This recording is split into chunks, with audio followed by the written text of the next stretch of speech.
So in the book, I talk about this concept I call identity-based habits. And essentially the ultimate form of immediate gratification is the reinforcement of your desired identity. So as somebody on this journey of trying to create the person I want to be into this world, self-identity is big. It's like, it's huge. And that's kind of what interests me on this interview with Lewis Howes, the person I was interviewing, James Clear. And he said, one way that we can raise our self-identity or change our self-identity is by setting great habits and casting votes. And so he says, every single day we should cast a vote saying like, this is the person who I want to be. This is the person, I am a person that goes to the gym every single day.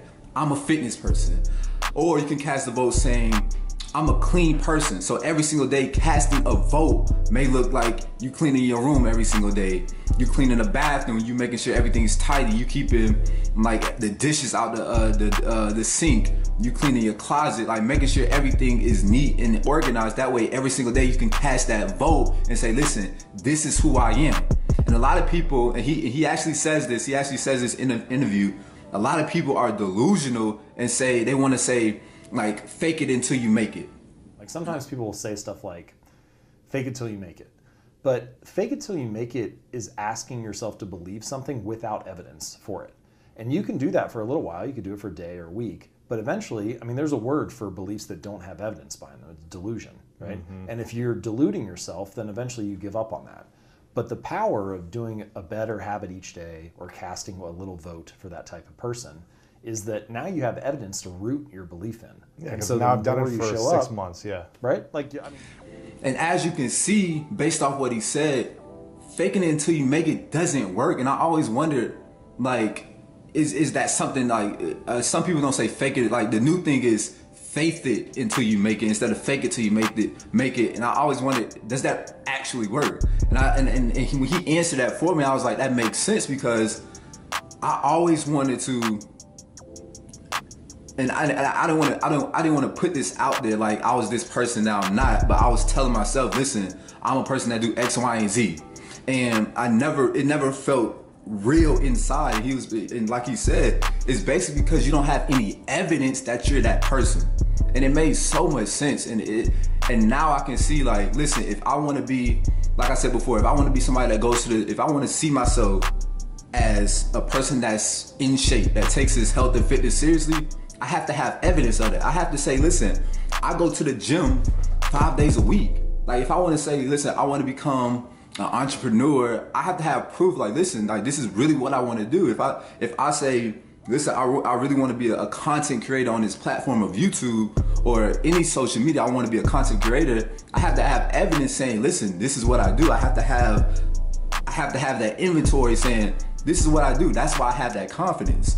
And I also heard in a Kobe interview, and hopefully I get to react to that one time. He said, Kobe was saying, the basketball player, the NBA, the retiree Kobe, he was saying basically he had so much confidence in the game because he knew that he could make those game-winning shots because he practiced that in the gym a million times. Steph Curry said the same thing. They shoot those shots with such great confidence. They have so much confidence in themselves because they practice that over and over and over again. So when they in a timeout or when they in a huddle and they say, listen, we're gonna give you the ball, you're gonna shoot. They really don't have to tell those players like, listen, we giving you the ball. They automatically know. They come into the huddle saying, listen, give me the ball. And I always wondered, are you born with that confidence, or like it's just because you expect your team is going to tell you that? Like, how do you get that confidence? Say, listen, I'm gonna make this shot, and we lose or win, it's gonna be on me. Like, where do people get that confidence?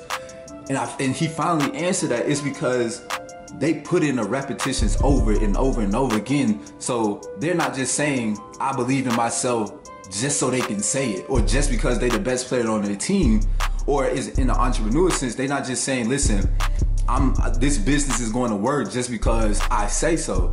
They say this business is going to work, or I'm gonna hit this game-winning shot because I've had repetition. I've done my reps before. And I love when you said that, and that answer that unlocks so many things for me. Is as if I want to improve my self-image, if I want to see myself different every single day I have to cast that vote of saying this is who I am. That way I'm not delusional in my thinking of saying, listen, I'm a person that's big in health and fitness. I take my health and fitness seriously. If I don't go to the gym, that's not true. And so that like I said before, that explains so much. And I really hope y'all got a lot out of that one.